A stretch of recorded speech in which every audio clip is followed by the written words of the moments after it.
Question number 4 हमको बोल रहा है किसी चतुर्भुज में दो कोण प्रत्येक 70 के हैं। ठीक है, जो दो कोण है वो क्या बता है, प्रत्येक 70 के, यानी कि दोनों कोण का मान हमको दे दिया है 70 अंश, क्योंकि वहां पर प्रत्येक बोल दिया है तो प्रत्येक यानी हर एक के लिए, तो बोला है दो के लिए तो दो ही लेना है। 4 कोण होते हैं, 4 में 2 कोण हमको क्या लेना है, 70 लेना है। ठीक है, उसके बाद बोला है शेष जो 2 कोण है वो आपस में बराबर है। ठीक है, शेष जो कोण है कौन कौन से बचे, ए बी यदि आपने 70 लिया है तो सी और डी बचे, तो सी और डी में सी और डी दोनों क्या है हमारे बराबर, जो सी का मान है वो डी के मान के बराबर है, जो डी का मान है वो सी के मान के बराबर है। ठीक है, तो हमारे पास दोनों का मान बराबर तो है, लेकिन कितना बराबर है ये हमें नहीं दिया है, तो हमें क्या करना है, उसी का ही मान निकालना है। ठीक है, बराबर कोणों के मान ज्ञात कीजिए बोला है तो हम उसी को ही ज्ञात करेंगे। ठीक है, तो इस तरह से सबसे पहले हम देखेंगे कि हमको क्या दिया हुआ है। हमको यहाँ पर दिया है ए का मान भी 70 अंश है और बी का मान भी 70 अंश है, ये हमको दिया हुआ है। साथ ही हमको दिया है कि दोनों क्या है, बराबर है। कौन कौन, सी और डी। यहाँ पर डायग्राम बना सकते हैं।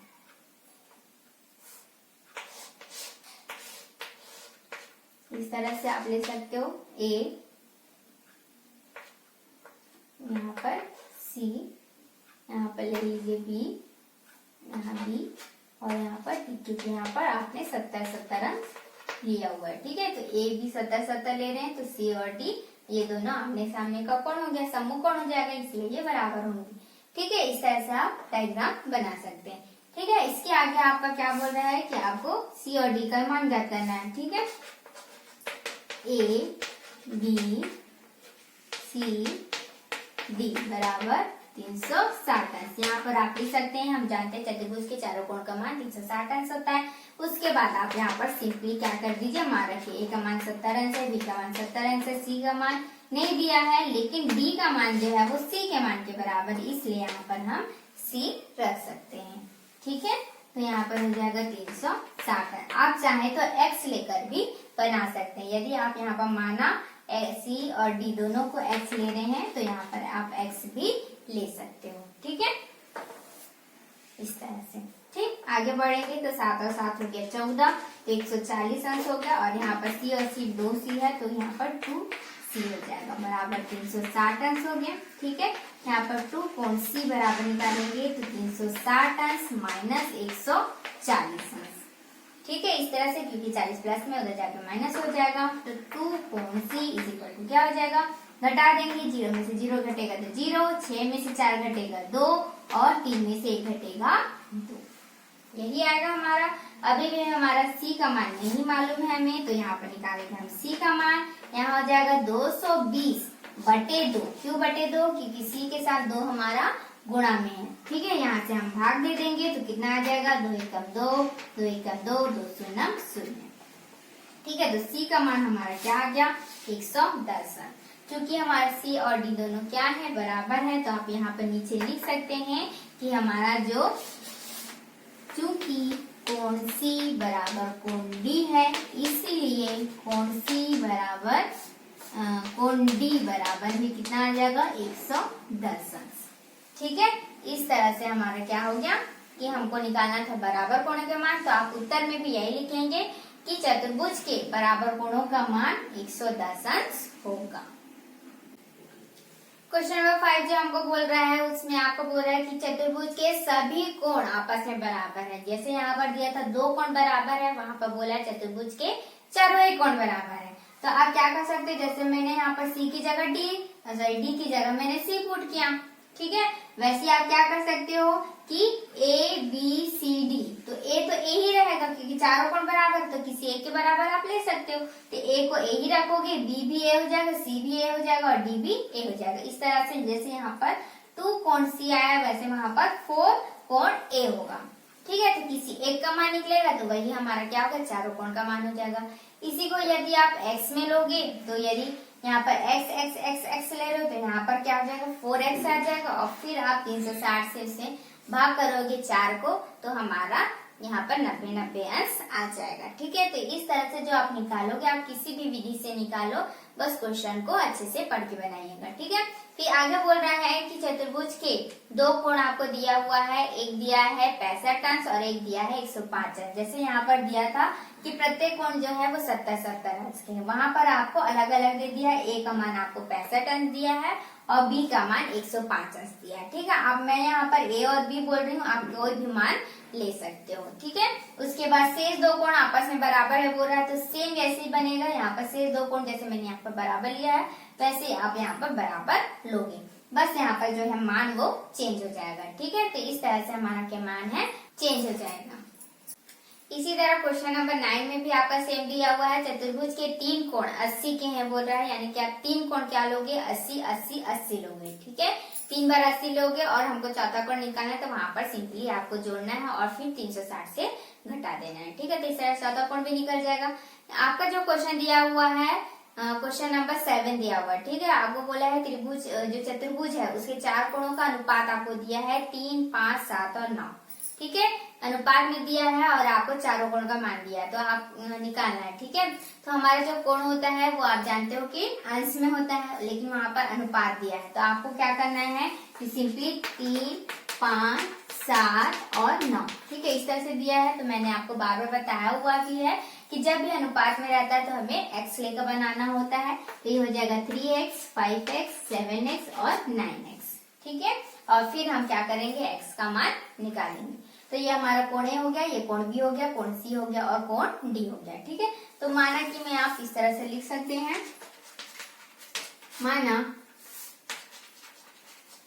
माना कोण ए बराबर 3x अंश, कोण बी बराबर 5x अंश, कोण सी बराबर 7x और कोण डी बराबर 9x अंश, ठीक है। चतुर्भुज के चारों कोण का मान 360 अंश लोगे। कोण ए प्लस कोण बी प्लस कोण सी प्लस कोण डी बराबर 360 अंश, इस तरह से, ठीक है। फिर वैल्यू रख देंगे, इस तरह से मैंने सारे मान रख दिए। अब सबको क्या करेंगे जोड़ देंगे। तो यहाँ पर देखिए 5 और 3 8 हो गए, 8 और 7 कितने हो गए 15, 15 और 9 कितने हो गए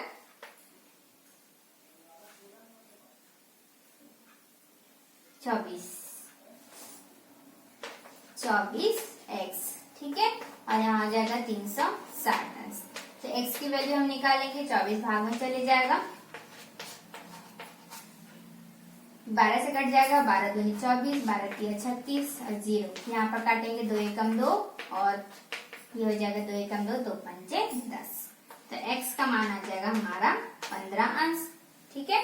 x का मान कितना हो गया 15 अंश, ठीक है। क्या किया मैंने, सबसे पहले 12 से काट दिया, 12 दूनी 24, 12 तिया 36, 12 शून्य 0, फिर 30 को आधा करना था तो 30 का आधा होता है 15। तो इस तरह से हमारा x का मान तो आ गया, ठीक है, लेकिन कोण निकला क्या नहीं, जो हमको कोण चाहिए था चतुर्भुज में वो नहीं मिला। तो यहाँ पर जो हमने x रखा हुआ है उसकी जगह हम यदि मान रखते तो हमारा अंश में आ जाएगा, ठीक है। चूंकि कोण ए बराबर हमारा 3x है, 3 गुणा x का मान यदि हम 15 रखते हैं तो 15 तिया 45 अंश। इस तरह से देखिए कोण ए का मान क्या आ गया 45 अंश। सेम आपको इसमें पूरे में रखना है बी, सी और डी में,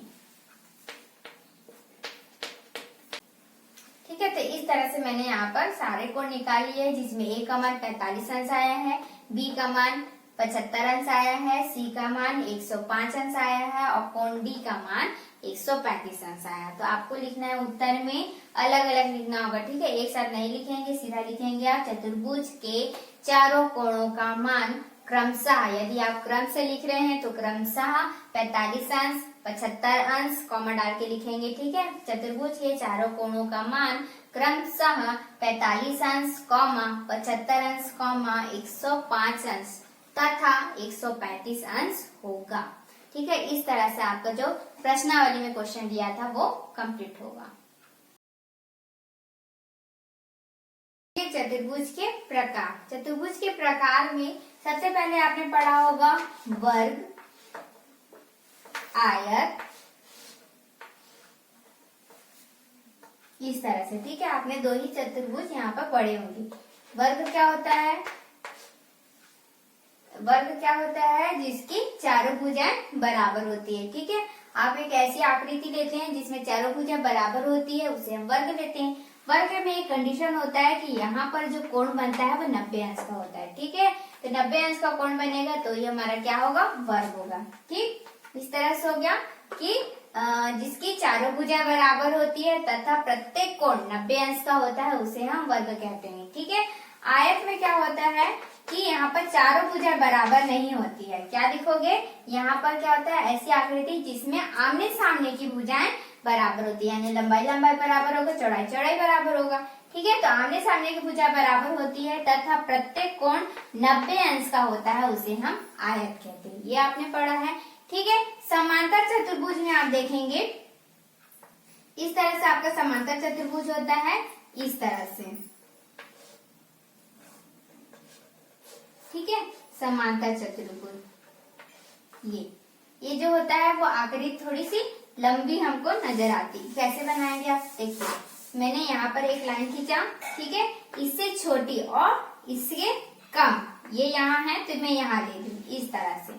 ठीक है, इस तरह से लंबी हमको लेना और फिर हम इस तरह से मिला देते हैं। तो ये जो बना है, ठीक है, चतुर्भुज, उसे हम कहते हैं समांतर चतुर्भुज। कौन सा चतुर्भुज कहेंगे? समांतर चतुर्भुज। ये जो होता है वो आयत के जैसा ही होता है। इसमें भी क्या होती है?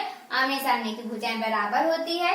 ठीक है, लेकिन यहाँ पर दोनों में फर्क ये है कि यहाँ पर 90 अंश का कोण बनता है और यहाँ पर 90 अंश का कोण नहीं बन रहा है। ठीक है, ठीक, तो इस तरह से हम जो आकृति बनता है उसको कहते हैं समांतर चतुर्भुज। एक होता है समचतुर्भुज, ऐसे ही होता है बट इसमें क्या होता है? ये वर्ग होता है, वर्ग के जैसे बनता है। क्या होता है? ये वर्ग जैसे रहता है ना, वर्ग में चारों भुजाएं बराबर होती है, वैसे जो है आकृति हमारा समचतुर्भुज। ठीक है, नाम सही है समचतुर्भुज। तो इसमें भी क्या होती है कि हमारे जो चारों भुजाएं हैं वो क्या होती है? बराबर होती है। बट दोनों में फर्क यही है कि इसमें 90 अंश का कोण बनता है, लेकिन यहाँ पर 90 अंश का कोण नहीं बनता है। ठीक है, इसमें क्या होती है? चारों भुजाएं बराबर होती है और इसमें क्या होती है? सिर्फ आमने सामने की भुजाएं बराबर होती है। ठीक है, वर्ग में क्या होती है? चारों भुजाएं बराबर होती है, लेकिन प्रत्येक कोण 90 अंश का होता है। क्या बोला मैंने? कि वर्ग में चारों भुजाएं बराबर होती है, लेकिन प्रत्येक कोण क्या होता है? 90 अंश का होता है। समचतुर्भुज में क्या होता है? चारों भुजाएं बराबर होती हैं। ठीक है, समचतुर्भुज में क्या होता है? चारों भुजाएं बराबर होती है, लेकिन यहाँ पर 90 अंश का कोण नहीं बनता। तो इसमें परिभाषा क्या होती है? ऐसा समांतर चतुर्भुज जिसकी चारों भुजाएं बराबर होती है समचतुर्भुज कहलाता है। ठीक है, यहाँ पर देखिए क्या है? ये आयत है। तो आयत क्या होती है? जिसमें आमने सामने की भुजाएं बराबर होती हैं। क्या होती है? जिसमें आमने सामने की भुजाएं बराबर होती है। ऐसी आकृति जिसमें आमने सामने की भुजाएं बराबर होती है तथा प्रत्येक कोण 90 अंश का होता है, उसे हम आयत कहते हैं। ठीक है, समांतर चतुर्भुज में क्या होते हैं? ऐसी आकृति जिसकी आमने सामने की भुजाएं बराबर होती है, समांतर चतुर्भुज कहलाता है। ठीक है, लास्ट हम लोग का होता है एक समलंब चतुर्भुज। ठीक है, क्या होता है समलंब? इसको कैसे बनाते हैं? इस तरह से। ठीक है, एक लाइन आपको छोटी लेनी है और एक लाइन आप बड़ी लेते हैं। इसे आप उल्टा भी कर सकते हैं, एक लाइन आप बड़ी ले लीजिए और इसके नीचे छोटी लाइन लीजिए। ठीक है, इस तरह से ये देखिए क्या होता है? समांतर होता है। ठीक है, ये देखिए ये क्या है? समांतर। समांतर आपने पहले भी पढ़ा हुआ है कि इसमें दो कंडीशन होते हैं कि वो दोनों क्या होने चाहिए? एक ही दिशा में जाने चाहिए, इस तरह से। ठीक है, और एक दूसरे को कभी नहीं काटती है, इसे हम समांतर कहते हैं। ये देखिए ये दोनों एक ही दिशा में जा रही है, जैसे रेल की पटरियां होती है ना, ये इस तरह जा रहा है, ये एक ही दिशा में यहाँ जा रहा है, ये इधर जा रहा है ना। तो ये एक ही दिशा में जाती है और एक दूसरे को कभी नहीं काटती, उसे ही हम क्या कहते हैं? समांतर कहते हैं, समांतर रेखाएं कहती हैं। तो इसमें जो समलंब चतुर्भुज जो हम बना रहे हैं इस तरह से, ठीक है, इस तरह से ये क्या है? हमारा समलंब चतुर्भुज है। तो इसमें सिर्फ एक ही जोड़ा क्या होता है? समांतर होता है। ठीक है, ये दोनों क्या होंगे? देखिए ये अलग दिशा में जा रही है, ये अलग दिशा में जा रही है, दोनों मिल पाएंगे क्या? दोनों अलग अलग हैं। ठीक है, ये एक जैसा नहीं है, ये देखिए कहीं ना कहीं ये काट देगी। इसको मैं यदि इस तरह से बढ़ाती हूँ और इसका देखिए इस तरह से बढ़ाती हूँ तो ये देखिए काट दिया एक दूसरे को। तो हमारा समांतर का कंडीशन क्या कहता है कि वो एक दूसरे को कभी नहीं काटनी चाहिए, प्रतिच्छेद नहीं करनी चाहिए। ठीक है, तो ये जो है, लेकिन देखिए इसको यदि मैं इस तरह से बढ़ाते जाऊंगी तो वो एक दूसरे को कभी नहीं काटेगी। तो समलंब चतुर्भुज में क्या होता है कि इसमें सिर्फ एक ही जोड़ा क्या होता है, समांतर होता है। ये होता है हमारा समलंब चतुर्भुज। ये था हमारा चतुर्भुज के प्रकार। ठीक है, ये हमारा क्या था, चतुर्भुज के प्रकार। जो आपका नेक्स्ट प्रश्नावली में 13.2 में बोला है वो इसी आकृतियों से ही रिलेटेड प्रश्न आपको पूछा गया है। ठीक है, कुछ में आपको आकृति बनाने बोला है, इसी में आपको खाली स्थान दिया हुआ है। ठीक है, और कुछ आपको करेक्शन करके लिखने के लिए कहा गया है। तो इन जो मैंने आपको समझाया है उससे ही रिलेटेड आपका प्रश्नावली 13.2 है। यदि आपको ये अच्छे से समझ में आ गया होगा तो आप उसे अच्छे से बना लेंगे। तो चलिए फिर से पढ़ लेते हैं। हमारा क्या दिया हुआ है, वर्ग। वर्ग मैंने डेफिनेशन बताया, ऐसी आकृति जिसकी चारों भुजाएं बराबर होती है तथा प्रत्येक कोण 90 अंश का होता है, वर्ग कहलाता है।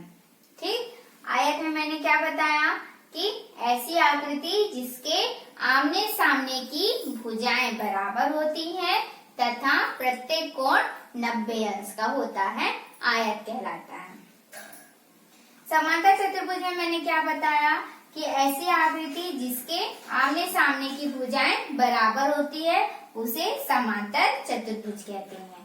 समचतुर्भुज क्या होता है, ऐसा समांतर चतुर्भुज जिसके आमने सामने की भुजाएं बराबर होती है, समचतुर्भुज कहलाता है। समलंब चतुर्भुज ऐसे समांतर चतुर्भुज जिसमें केवल एक जोड़ा समांतर होता है उसे हम क्या कहते हैं, समलंब चतुर्भुज।